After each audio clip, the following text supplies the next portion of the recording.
Commons are shared resources. More formally, common pool resources are those with high subtractability and low excludability.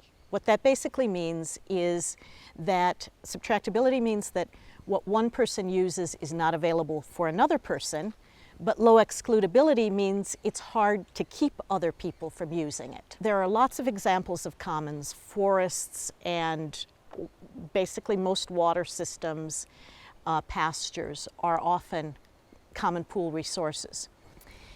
Groundwater is one of the hardest type of commons to manage effectively because it's really hard to observe the water flows. And you can't easily see how one person's water use affects another or even who's connected. The other problem with groundwater, at least here in India, is that traditionally, 30 years ago, the technology was almost self-limiting. That the technology was self-limiting because most of the groundwater extraction came through either manual lifts or water wheels or things like that, and you really couldn't take out too much more than the recharge rate. In the last 40 years or so, pump technologies have come in and really spread dramatically, and these pumps, 5-10 horsepower pumps, can take out a lot more water and a lot faster than the recharge is. So what's happening in a lot of places is that the water table is falling. And then people who have a well have to keep drilling deeper and putting down more and more bores and to get down to this falling water table. And what happens in the process is that those who can't afford to keep deepening lose out. And sometimes they've lost their whole savings that they've invested in these wells. And they can no longer grow crops. But also, a lot of the domestic water use that's used for drinking and for bathing and for laundry and for livestock, a lot of that comes from groundwater as well. And so when the water table falls, it's not only affecting the people with wells for irrigation, but for domestic water use as well. One of the exciting things about this project is that it's a way of not only helping to maybe strengthen collective action around groundwater, but also help people understand the connectedness that one person's use affects other people and other wells, and might even affect the whole community. So we're learning from how they behave in the game, but we're also trying to see whether it can affect behavior outside the game. When we played it about a year ago, we found that women were not any more likely to conserve the water than men were. And we wondered why that was. So we went back and did some more qualitative work of interviewing women about this. And we found that they didn't actually understand the linkage between their choice of irrigation crop and the use of water for irrigation and the availability of water in the wells for groundwater. They thought that the availability of water in the wells for domestic use was just based on rainfall. And so one of the things that this game seems to do is to help people understand the linkages between crop choice and use of water for irrigation and the availability of water for others in the community and for their domestic use. FES and Janajagriti are working with the communities on a broader project of trying to regulate groundwater and get to sustainable groundwater use.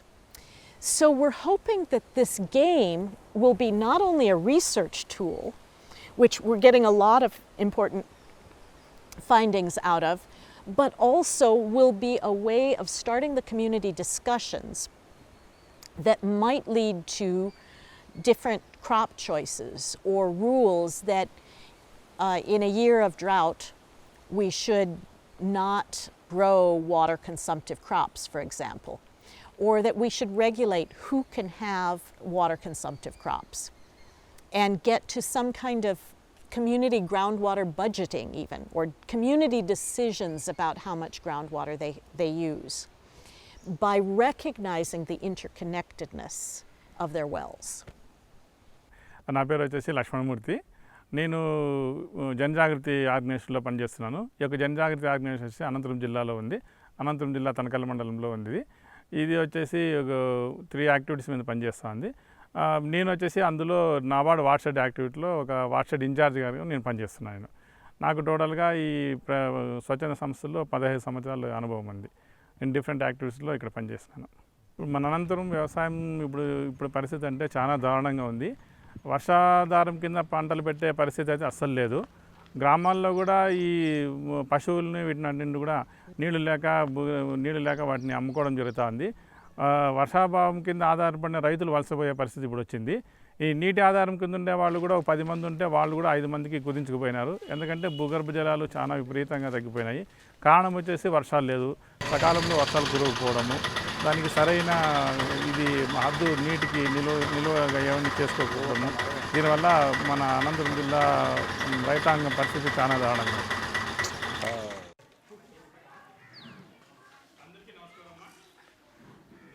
ఇది పరీక్ష అయితే కాదు. ప్రతిసారి మీరు నిర్ణయాలు ఏ విధంగా తీసుకుంటారో అదే విధంగా తీసుకోవడానికి ఇక్కడ ఒక చక్కటి అవకాశం ఉంది. ఈ ఆటలో మీరు అతి తక్కువ సమయంలో కొన్ని సంవత్సరంలో పండించే పంటలపై ఆడతారు.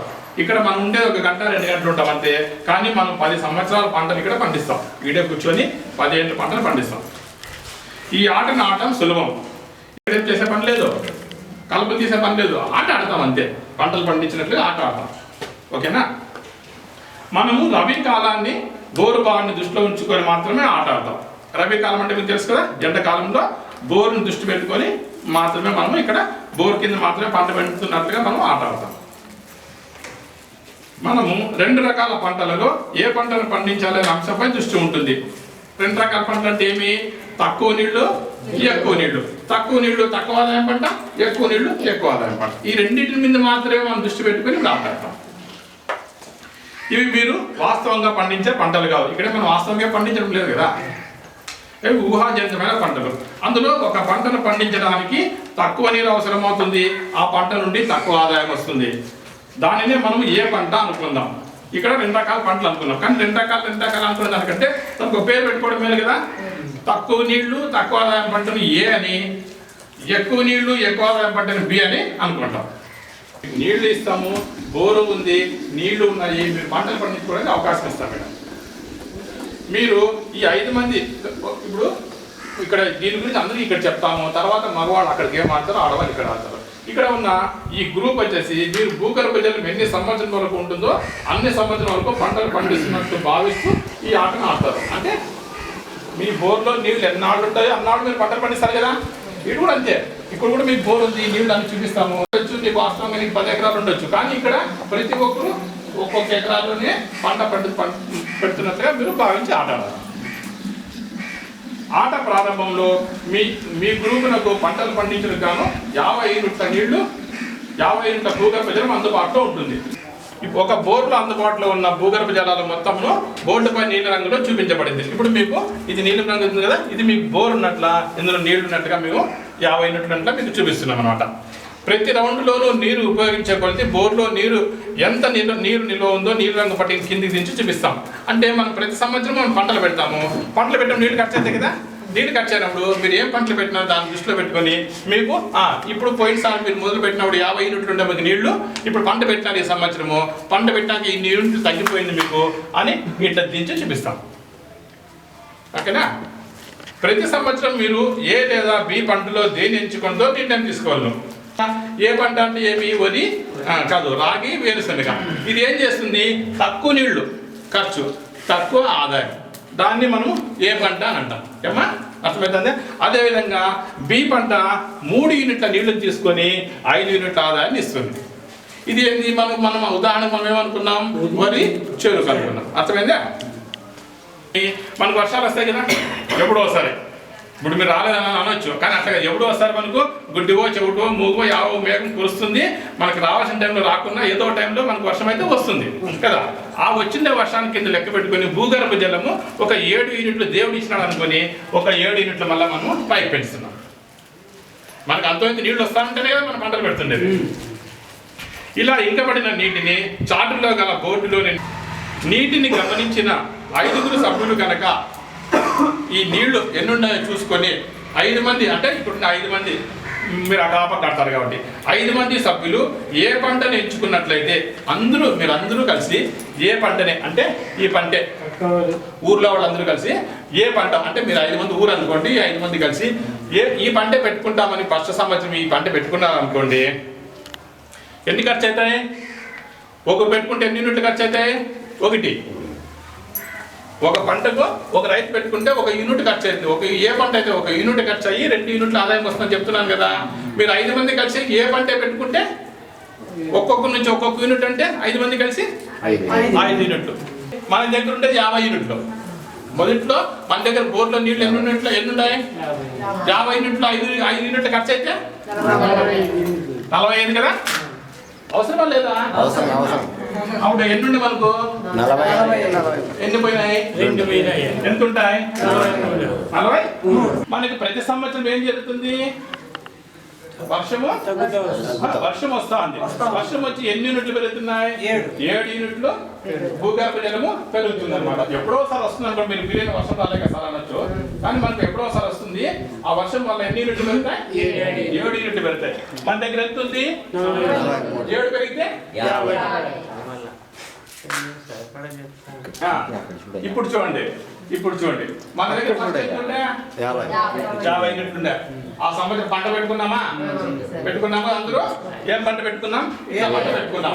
Very good. అందరూ ఇంటి అవసరాలు వాడుకున్నాం. కానీ ఆ సంవత్సరం అయిపోయిన తర్వాత మళ్ళా సంవత్సరం మనకి ఎన్ని నీళ్ళు ఉండే? పోయిన సంవత్సరం ఎన్ని ఉన్నాయో అన్నీ అనుకున్నాయి. తర్వాత ఒకవేళ అందరూ బీ పంట పెట్టుకున్నారు అనుకోండి, అందరూ వరి పెట్టుకున్నారు అనుకోండి, ఎన్ని యూనిట్లు ఖర్చు అవుతాయి? చెప్పమ్మా, ఎట్లా 15? ఒక్కరికి 3, 5 మందికి.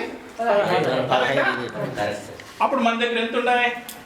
50 యూనిట్లు ఉన్నాయి. ఎంత ఖర్చు అవుతాయి? 15. పోతే ఎంత? 15 యూనిట్లు. ఎన్ని యూనిట్లు? 2 యూనిట్ల. అది తీసేయాలి కదా. ఎంత ఉంటాయి? అప్పుడు 33 యూనిట్లు ఉంటాయి. తర్వాత వర్షం వస్తే పెరిగేది ఎంత? 7. 33 7 కలిపితే 40. ఇప్పుడు చూడండి, మీకు అర్థమైంది. ఇప్పుడు తక్కువ నీళ్లు తక్కువ పంట పెట్టుకొని ఇంటి అవసరాలకు వాడుకున్నా కూడా మళ్ళా సంవత్సరం మనకు అన్ని నీళ్లు ఉంటాయి. ఈ ఆటను మనము 10 సంవత్సరాల వరకు ఆడతాం. అంటే భూగర్భ జలాలు ఎరుపు రంగు సూచిక వచ్చేంత వరకు ఆడతాం. ఇప్పుడు మనము పంటలు ఎంతవరకు పండిస్తాము? బోర్లో నీళ్లు ఉండేంత వరకు పండిస్తాము, అంతే కదా. ఇక్కడ కూడా మనం ఆట ఎంతవరకు ఆడతాము? ఈ పట్టిక ఈ ఎరుపు రంగు దాటి ఇటుకి వచ్చేసరికి ఇది అయిపోయింది, బోర్ ఇది. వీటికి ఇంకా లేదన్నమాట. ఈ ఎరుపు రంగు అర్థమేమి? బోర్లో నీళ్ళు అయిపోయినాయి అని అర్థం. మీకు ఏ పంటలు ఇంక పండించే అవకాశం లేదు గ్రామంలో అని అర్థం. ఇక్కడికి వచ్చేంత వరకు మనం ఆడతాము. దీని తర్వాత ఇంకా ఆడేకి లేదు. అంటే ఇక్కడ ఇంకోటి ఏమిటి, ఆట పూర్తయిన తర్వాత మేము చర్చా సమయాన్ని ప్రారంభిస్తాం. ఈ ఆట అంతా పూర్తయిన తర్వాత మీతో అందరూ కలిసి చర్చా సమయాన్ని ప్రారంభిస్తాము.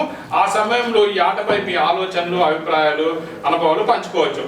చర్చ పూర్తి అయిన తర్వాత మళ్ళీ 50 యూనిట్ల భూగర్భ జలంతో ఆట ప్రారంభిస్తాం. నేను ఇప్పుడు మీకు ఈ ఆటను ఎలా ఆడాలో వివరిస్తాను. మేము మీ నిర్ణయాలు రాసుకోవడానికి ఒక నిర్ణయ ఫారం ఇస్తాం. మీకు ఒక నిర్ణయ ఫారం ఇచ్చామన్నమాట. మీ నిర్ణయాలు రాసుకోవడానికి నిర్ణయ ఫారం ఇచ్చినాము. నిర్ణయ ఫారం కాలంలో 2 పంటల్లో ఏదో ఒక పంటను ఎంచుకొని దాన్ని సత్యం చుట్టాలి. అంటే అర్థమేమి? ఇక్కడ మీరు ఫస్ట్ సంవత్సరం మీరు పంట పెట్టుకోండి అంటే ఏ పంట పెట్టుకోవాలనుకో, మీరు తక్కువ నీళ్ళు పంట పెట్టాలనుకో, ఎవరో మీ ఇష్టం ఎవరైనా, అప్పుడు దీన్ని మాత్రమే చున్నదుట్టాలి. ఓకేనా? లేదు బి పంట పెట్టాలనుకో, బి చున్నదుట్టాల. 2 చుట్టుకూడదు. 2 పంటలు పెడతామా ఒకేసారి ఒకే ఎకరాలో పెట్టాం కదా, కూడు చుట్టాలి. అదేవిధంగా మళ్ళీ 2వ సంవత్సరంకి వస్తాం. అదేవిధంగా ఇది మొదటి సంవత్సరంకి, అంటే మొదటి లైను రెండో సంవత్సరం అన్నప్పుడు ఈ సంవత్సరం అయిపోయిందమ్మా, మళ్ళీ రెండో సంవత్సరం అన్నప్పుడు రెండో లైన్లో మీరు ఏ అన్నా బి అన్నా అంటే తక్కువ నీళ్ళ పంట అన్నా లేదా ఎక్కువ నీళ్ళ పంట అన్నా ఏది పెట్టుకుంటారో దాని నిర్ణయం బట్టి దానికి మీరు 0 చుట్టాలా. అప్పుడు రెండో సంవత్సరం మీద అనుకో ఇది 0 చుట్టుకోవాలా. నేను ఇక్కడ 0 చుట్టాను, 7 చుట్టాను ఫస్ట్ సార్ అని 7 చుట్టాల్సి పెట్టలేదు. అందరూ ప్రతి సంవత్సరము ఎక్కువ నీళ్ళు పంట పెట్టినారు అనుకోండి, భూగర్భ జలాలు 5 రౌండ్లకు అయిపోతాయి. ఎన్ని అయిపోతాయి? 5 రౌండ్లకి ఇది అయిపోతున్నారు. అంటే ఆట అయిపోవడం కాదు, మన ఊర్లో నీళ్ళు అయిపోతాయి, ఊర్లో నీళ్ళు అయిపోతాయి. అర్థమైందా? మీ నిర్ణయాలు రహస్యంగా ఉంచాలి. ప్రతి ఒక్కరూ ప్రతి రౌండ్లో ఏ పంటను పండించాలో మీకు మీరుగా నిర్ణయం చేసుకోవాలి. అంతే కదా. ఎవరు బోర్ వాళ్ళది, ఎవరు నీళ్లు వాళ్ళది, ఎవరు పంట వాళ్ళది, ఎవరు అవసరాలు వాళ్ళవి, దాని ప్రకారమే మీరు నిర్ణయాలు తీసుకుంటారు కదా. ఓకే, మేము మీ నిర్ణయ ఫారం చూసినప్పుడు అందులో మీరు పండించాలనుకుంటున్న పంటను మాత్రమే సర్కిల్ చేసి మాకు చూపించాలి. చెప్పినా కదా, మీరు ఏదనుకున్నారో ఆ పంటను మాత్రమే రౌండ్ చేసి మాకు వస్తారు, ఆ సాగు చూపించండి. ఇంకా ఏమైనా మీకు డౌట్లు ఉన్నాయా? ఈ రౌండ్ చుట్టే దాంట్లో కానీ లేదంటే మీ ఇంట్లో నువ్వు పంట పెట్టుకోవాలా, నీ ఆలోచన అది, నీ అవసరం ఇది, నువ్వు ఏం పంట పెట్టుకుంటావు అనుకుంటే ఆ పంటను మీరు ఏం చేయాలా? రౌండ్ చేయాలి. మీ దగ్గర పేపర్ ఇచ్చినా కదా 50 యూనిట్లు ఉన్నాయి. ఇప్పుడు మీరు అందరూ పంటలు పెట్టారు కదా, ఈ సంవత్సరం ఎంత ఖర్చు అయినా 9. మొత్తం అంతా కలిసి మీరంతా పంటలు పెట్టిన దాని నుంచి 9 యూనిట్ల నీళ్లు ఖర్చు అయినాయి. కొంతమంది ఏ కొంతమంది బి పెట్టింటారు దాంట్లో. దానివల్ల ఎన్ని యూనిట్లు అయిపోయినాయి? 9 యూనిట్లు ఖర్చు అయినాయి. మన దగ్గర ఎన్ని ఉన్నాయి? 50 పోతే 41 కదమ్మా.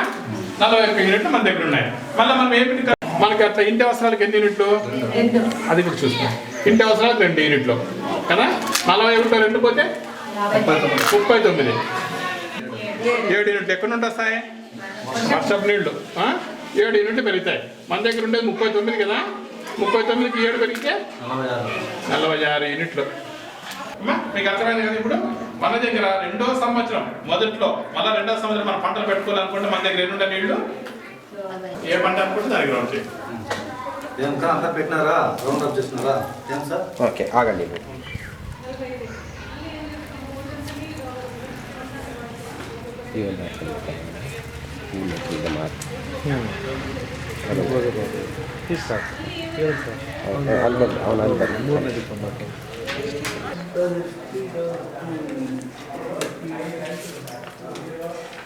కట్టా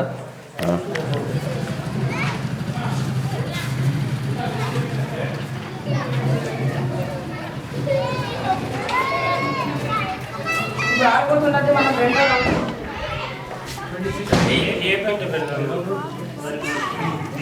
చూసుకోండి. ఎన్ని నీళ్ళు ఉన్నాయి మాట్లాడుకోండి.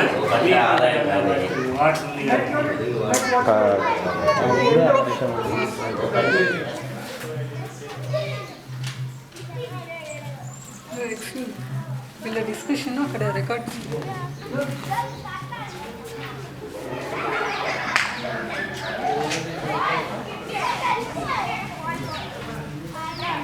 మాట్లాడుకునే టైం అయిపోయింది. మళ్ళీ మాట్లాడకూడదు.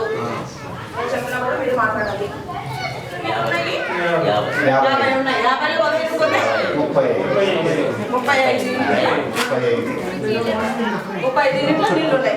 ప్రతి సంవత్సరం ఎన్ని యూనిట్లు పెరుగుతుంది? 7 యూనిట్లు పెరుగుతుంది. అప్పుడు ఎంత అవుతుంది?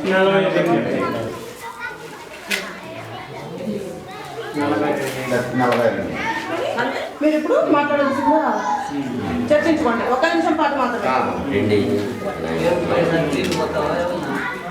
దయచేసి కొంచెం గట్టిగా మాట్లాడండి. మాకు వినపడక.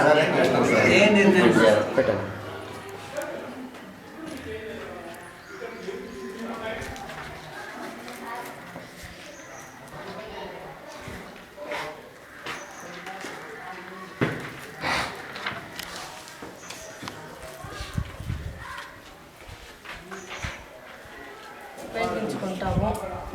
మొత్తం 7 యూనిట్ల నీళ్ళు. మళ్ళీ 24 నుంచి 7 పోతే ప్రతి సంవత్సరం మనకు వర్షం పడడం ద్వారా 7 యూనిట్ల నీళ్లు పెరుగుతాయి. 17 యూనిట్లు నీళ్లు ఉండినాయి, మళ్ళీ 7 యూనిట్లు పెరిగినాయి. కాబట్టి మనకు మొత్తం 24 యూనిట్లు ఉన్నాయి. ఇంతవరకు మన ఆట ముగి ఈ సంవత్సరం మన పంట ప్రారంభంలో 24 యూనిట్లు నీళ్లు ఉండినాయి. రైతులు 2 పంటలు పెట్టుకోలేదు, 3 మాత్రం పెట్టుకున్నారు. అందులో 5 ఒకరు ఇద్దరు ఏ పంట, ఒకరు బి పంట పెట్టుకున్నారు. మొత్తం 5 యూనిట్ల నీళ్లను ఖర్చు అయినాయి. ఇంటి అవసరాలకు 20 యూనిట్ల నీళ్ళని ఖర్చు చేసుకున్నాం. ఇవి రెండు కలిపి మనకి ఎన్ని యూనిట్ల 7 యూనిట్ల నీళ్ళు అయిపోయినాయి. 24లో 7 పోతే 17 యూనిట్ల నీళ్ళు ఉండినాయి. మనకి ప్రతి సంవత్సరం ఎన్ని పెరుగుతాయి? 7 యూనిట్లు పెరుగుతాయి. కాబట్టి మనకు మొత్తానికి 24 యూనిట్ల నీళ్ళు ఉన్నాయి. ఇంతవరకు మన రెండో రౌండ్ని ముగించుకున్నాము. ఇప్పుడు మీ ఆలోచన ఏంటి, ఏం మాట్లాడుకున్నారు అనేది ఇప్పుడు ఉంది. ముందు మనం స్టార్టింగ్లో 50 అడుగుల నీళ్ళు అయ్యి మనం లాస్ట్కి వచ్చేసరికి 24 అడుగులు 11 సంవత్సరాలు పంట పెట్టడం ద్వారా 24 అడుగులు వచ్చాము. అదే అక్కడ చూసినామంటే అది ఫస్ట్ రౌండ్. మీరు మాట్లాడుకోకపోయినప్పుడు ఆడిన రౌండ్లో ఈ సంవత్సరం శనిగిత్తనాలు వేయకుండానే అన్నైనా పంట పెట్టకుండా ఇది లైఫ్లో పెద్దవాళ్ళు చూసినా మనం చూసినాం. ఇట్లా వాతావరణంలోనే వర్షం పడలేదంటే ఇంకా ఎప్పుడు పడుతుందని ఆ భయంతో ఈసారి మనం వాటర్ బడ్జెట్ గురించి ఆట ఆడినాం. మగవాళ్ళని సపరేట్గా 5 మందిని కూర్చోబెట్టి ఆట ఆడినాం. అదేవిధంగా ఆడవాళ్ళని 5 మంది సపరేట్ కూర్చోబెట్టి ఆట ఆడినాం కదా. ఆట కంటే ముందు ఇక్కడికి వచ్చే ముందు మీరు ఏమనుకున్నారు? ఇది వాటర్ గురించి మేము వాటర్ సప్లై గురించి వాటర్ ఎట్లా వాడాలా, మా దీనిలో భూగర్భ జలాల్లో వాటర్ తగ్గిపోయింది కాబట్టి దాన్ని ఎట్లా ఎగుమతి చేయాలా అది మీకు ముందే తెలియదు కదా. అది ముందే తెలియదు కదా, మీకు వచ్చే ముందే తెలియదు కదా. వచ్చింటారేమో అనుకున్నారు. ఆట ఆడిన తర్వాత మీకు ఏమనిపించింది? ఆట ఆడిన తర్వాత మంచి అవగాహన కనిపించింది. అంటే ఎట్లా? ఈ వాటర్ గురించి 50% 50 యూనిట్ల నీళ్ళు ఉంటే ఎట్లా వాడాలా, ఓ సంవత్సరం ఎన్ని వాటర్ వాడాలా, రెండో సంవత్సరం ఎన్ని వాడాలా, మూడో సంవత్సరం ఎంత వాటర్ వాడాలా, నాలుగో సంవత్సరం ఎంత వాటర్ వాడాలా, ఇట్లా 10 సంవత్సరాలకు 50 యూనిట్లలో మనం వాడితే మనకు మిగులుతుందా లేదా మనం దాన్ని పూరా అయిపోస్తామా అనే అవగాహన మనకు కనుక్కునే కోసం మనం చూసినాం. ఈ ఆట ఆయన చెప్తున్నాడు 50 యూనిట్ల నీళ్ళు ఉన్నాయి, ప్రతి సంవత్సరం మనం ఎట్లా వాడుకోవాలా దాని నీళ్ళు చూసి అని అన్నాడు. మీరు ఇప్పుడు ఎన్ని రకాల ఆట ఆడినారు? 2 రకాల ఆట ఆడినారు. 2 రకాల ఆట. ఒకరితో ఒకరు మాట్లాడుకోకుండా ఆట ఆడింటారు, అవునా కదా? రెండో ఆట ఏం చేశారు? తర్జన భర్జన పడి అందరూ సంభాషణ చేసుకొని తర్వాత నిర్ణయించుకొని ఆట ఆడినారు. ఇప్పుడు 2 ఆటలకి మీకు తేడా ఏమన్నా అనిపించిందా? తేడా అనిపించింది సార్. ఎందుకంటే ఇప్పుడు అవగాహన తీసుకొని ఒకరికొకరు చర్చించుకొని మన వాటర్ పరిస్థితిని ఆలోచన చేసుకొని పెట్టదగిండేది ఒకటి అట్లా అనుకున్నాము. ఫస్ట్ వాళ్ళ అభిప్రాయం కొద్దీ వాళ్ళకి వీలైన కాటికి పంటలు పెట్టిండేది అదే. దానికంటే ఇదే మంచిది అనుకున్నాను. ఫస్ట్ ఆటలో ఎవరంతకు వాళ్ళు నీళ్ళు చేసుకొని పెట్టుకున్నారు. కానీ రెండో ఆటలో మీరు అందరూ కూర్చొని పరిస్థితులు గమనించుకొని మన గ్రామ పరిస్థితులు గమనించుకొని చర్చ చేసుకొని ఆట ఆడినారు. మొదటి దానికంటే రెండోది మేలు అంటున్నారు. ఇది కంటిన్యూ చేస్తే బాగుంటుంది అంటారు. బాగుంటుంది అంటున్నారు. అసలు నీళ్ళు లేవు. ఆ ఊర్లో తాగేదానికి కూడా నీళ్ళు లేవు. ఇంటి అవసరాలు కూడా నీళ్ళు లేకుండా పరిస్థితి. ఇక్కడికి వచ్చేసరికి మనం ఇంటి అవసరాలు కొనాలా. 20 యూనిట్లు లోపల పడిపోయిందంటే మనం ఇంటి అవసరాల కంటే పోయిన సంవత్సరం మనం ట్యాంకర్తో నీళ్ళు తెచ్చుకున్నాం చూడు. ఇప్పుడు ఫస్ట్ ఇది మొదటి ఆట, ఇది రెండవ ఆట. మొదటి ఆటలో మీరు ఏం చేశారంటే ఎవరితో ఒకరికొకరు మాట్లాడుకోలేదు. ఒకరికొకరు మాట్లాడుకోకుండా మీరు పంటలు పెట్టుకున్నారు. ఒకరికొకరు మాట్లాడుకోకుండా పంటలు పెట్టుకునే దాని నుంచి 26 యూనిట్లకి నీళ్లు తగ్గిపోయి అంటే ఎక్కువగా వాడేస్తారు. అదే రెండో ఆటలో మీరు ఒకరికొకరు చర్చ చేసుకోవడం వల్ల చాలా ఒక 4 సంవత్సరాలు కంటిన్యూగా తక్కువ నీళ్ళు పంట పెట్టుకున్నారు. ఎక్కువ నీళ్ళు పంట పెట్టుకుంటే లాస్ట్ ఇంటి అవసరాలు కూడా నీళ్ళు లేకుండా పోతాయి. గ్రామంలో మేము చాలా ఇబ్బందులకు గురి అవుతామని చెప్పేసి ఇట్లాంటి ఈ విధంగా చర్చ చేసుకుని మీరు పంటలు పెట్టుకున్నారు. చెప్పండి, చెప్పండి, ఏమనిపిస్తుంది మీకు ఈ ఆట? మంచి సమయంలో మన గ్రామంలో పెట్టారా? కానీ మీ గ్రామాన్ని ఎన్నుకోవడం మంచి సంతోషంగా అనిపిస్తుంది మీకు? బాగా తెలియపరుస్తున్నారు. మీరు చెప్పండి, ఏమనిపిస్తుంది? మీరు వచ్చి మాకు తెలియపరచడం చాలా మంచిది. మళ్ళీ దీన్ని మీరు గ్రామంలో మీరు చిన్న సంఘాల్లో కానీ మీరు ఎక్కడైనా మీటింగుల్లో కానీ ఇట్లాంటి పరిస్థితులు మీరు మాట్లాడుకొని దీన్ని ఒక పాయింట్గా పెట్టుకొని మాట్లాడుకొని ఇట్లాంటి పరిస్థితులు నేను బయటపడే ఆలోచన చేస్తారా? అవునా కదా? చేయాల్సిన అవసరం ఉందా లేదు? ఇది చేస్తే ఉపయోగం ఉందా లేదా? సమస్యలు వస్తాయి. సమస్యలు రాకుండా ఎక్కడ నువ్వు చెప్పినంత మాత్రం ఎవరు ఇప్పుడు ఇంటికి వాళ్ళే రాదు. నా ఇంటికి నీరు రాదు, నీ ఇంటికి నువ్వు రాదు. నేను చెప్పినంత మాత్రం నువ్వే వినువు. అయినా కూడా అందరూ బతకాలంటే కొన్ని సందర్భాల్లో మనము ఒక అటబాట్లు మనం పెట్టుకోవాలి.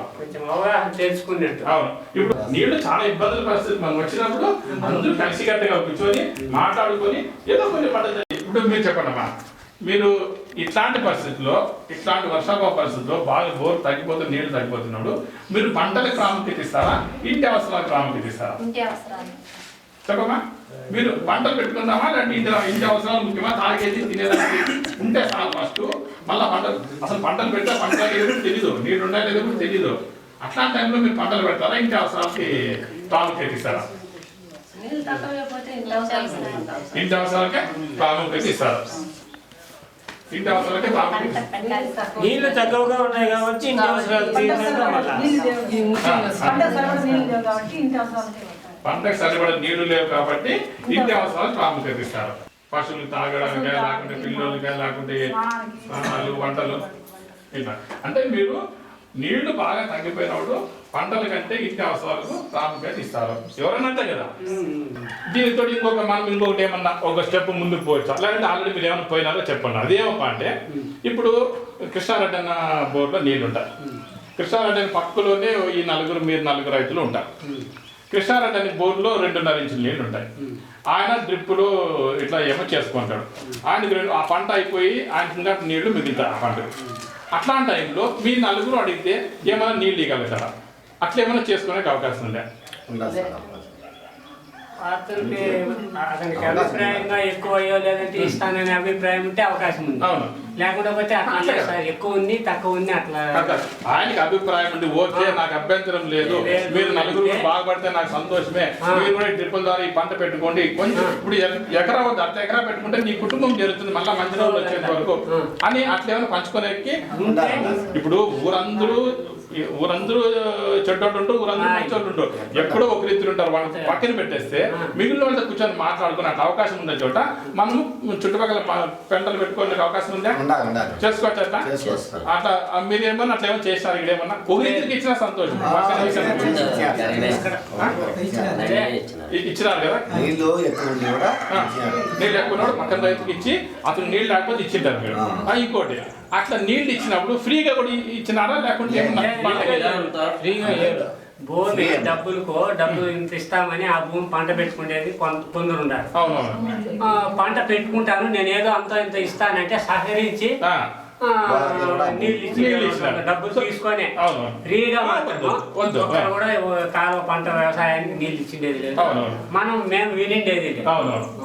అట్లా అంటే దీనికి అర్థం అంటే ఏం చేస్తారంటే 1/3 అంటే భూమి నీళ్లుండే బోరు ఉండే ఆసామే కష్టపడినోనికి ఒక భాగము, భూమికి ఒక భాగము, నీళ్లకు ఒక భాగము అని 3 భాగాలు చేసి నీళ్లుండేవానికి ఒక భాగం తీసుకుంటారు అనమాట.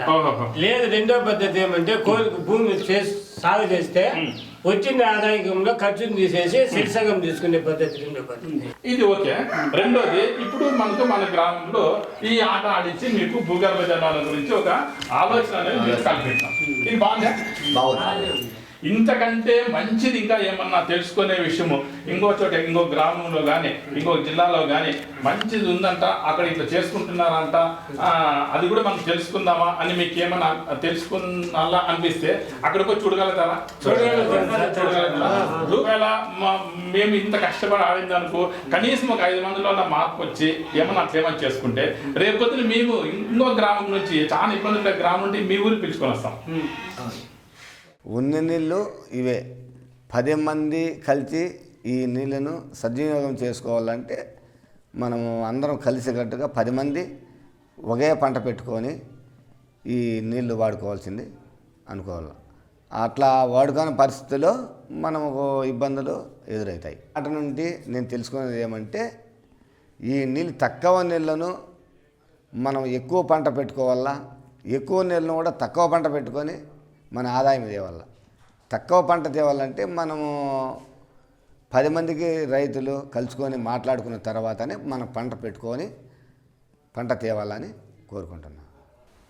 So we're hoping that this game will be not only a research tool, which we're getting a lot of important findings out of, but also will be a way of starting the community discussions that might lead to different crop choices or rules that in a year of drought we should not grow water consumptive crops, for example, or that we should regulate who can have water consumptive crops and get to some kind of community groundwater budgeting even, or community decisions about how much groundwater they use by recognizing the interconnectedness of their wells.